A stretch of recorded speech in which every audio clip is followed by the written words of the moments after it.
Hey, well, it's the Bigragu. It's late on Friday night, like way late. Like wife is already been asleep for 2 hours late. Like I'm gonna get into bed, wake her up, and get in trouble late. It's late. But did the Friday night fights, the two fights there between Clinton Woods and Tavares Cloud, and Juan Urango and Bailey. What's the Bailey? What was his? Randall Bailey. That's right. With the first fight, Clinton Wood, Tavares Cloud. It was a bit of a boxing thing back and forth till about the 8th round. Really wasn't anything to report big time on. He was slowly landing some heavy shots. Tavares Cloud was over Clinton Wood. Woods looked like a live heavy bag at times. Woods was hurt bad in the 8th. Hooks straight from Cloud. Woods goes straight back, and that's not good. I mean, he was hurt. He survived the round. 9th round, Cloud was landing big. Woods does start mounting a bit of a comeback. They're trading shots. Woods still game, but he's taken a lot of punishment. In the 10th there, massive punishment given by Cloud. You're starting to wonder this time what's holding Woods up. In the 11th, they were trading jabs and rights. Woods still alive, amazingly. You know, Woods is he's very far behind, and the only way he's going to win this is by KO, because he basically lost every round but one, and that was the 2nd round. And 12th round, you know, Woods starts fast, and you think, oh hey, he's really going to go for it. That only lasted like 10 seconds. Cloud just basically hammered him home, you know, and the fact that the judges scored it a 116-112 overall was kind of, you know, actually it was a very kind judgment for him. That might be Woods' last fight, a farewell, if you will. And you know, on a side note, there, Cloud looks baked, man. I'm sure he's a great guy, but he looks stoned, or he's already in the early stages of some like brain damage or something. But he's done something. Something just didn't seem right. On to the Juan Urango Randall Bailey fight. The first round was a feeling out process. And before I start this, I don't know what Teddy Atlas watches when it does come to fights, or what he sees, because we obviously very rarely agree on fights. And well, I'm usually right and he's usually wrong. Anyway, it was a feeling out process. Urango jabbing, applying pressure. I thought he won the round. Teddy Atlas didn't, or whatever. The 2nd round, Urango starts banging more to the body. He's starting to close that gap from Bailey, because Bailey's pretty much just a right hand and that's it kind of guy. I gave that 10-9 round to Urango as well. In the 3rd, Bailey starts touching Urango a bit more, but Urango's getting to that body, putting that work in. He's barely,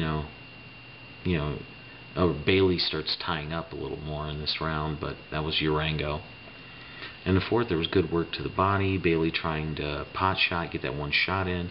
Not really landing, is being blocked. Not landing solid. Urango is backing Bailey up, you know, pretty big in this round. I gave that to Urango. The 5th round, Bailey's looking to land the right still. And that's really all he's doing. He's pawing with his jab and throwing a right hand. If that's all you're doing, kind of hard to win the fight. He's not really throwing multiple combinations or anything like that. Urango, again, working the body and applying that pressure. And he's closing that gap. In the 6th round, you know, Urango's doing the same thing. And all of a sudden, that monster right from Bailey comes out of nowhere. And it dropped Urango.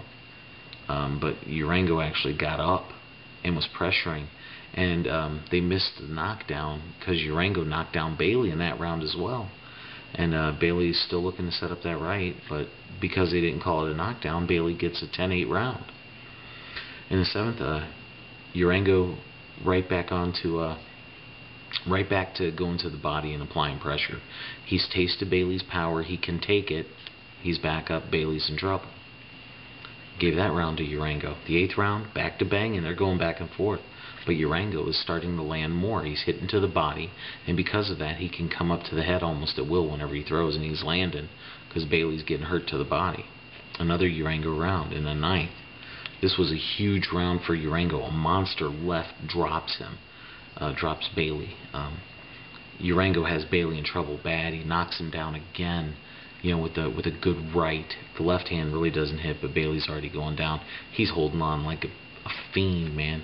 Urango, I gave that a 10-7 round. I don't know how you can get knocked down twice and it not be a 10-7 round. What is 8 the lowest you can go? Because that's how Teddy Atlas scored it. Once again, Atlas is usually wrong when we're going up head-to-head. Anyway, in the 10th, there's another knockdown. By Urango knocks down Bailey, and it's by a body shot. Absolutely amazing work, when you see this. Beautiful fight. Bailey's in trouble. He's breaking down. You can see it. He's breaking down in the 10th. In the 11th, Urango landing solid, hitting that body. Bailey goes down a couple times, because Urango's leaning on him, but not really, because Bailey's been bending over at the waist the whole time, and the ref warns Urango, but doesn't tell Bailey to, quit bending over at the waist, which you're not supposed to do. Anyway, and then the corner steps in and stops the fight. So I didn't have to get my, final score on that. But there you have it. Those are 2 quick round-by-rounds. Urango looked pretty menacing in that fight, but unfortunately, he just comes straight ahead. So if you can deal with a fighter like that and sustain that kind of punishment, you got a really good shot at beating him. Berto pulled it off, but majority of fighters aren't going to be able to take that kind of pressure and withstand it. And Bailey obviously couldn't either. Alright, well, this is Bigragu. Y'all have a wonderful night. I'm out.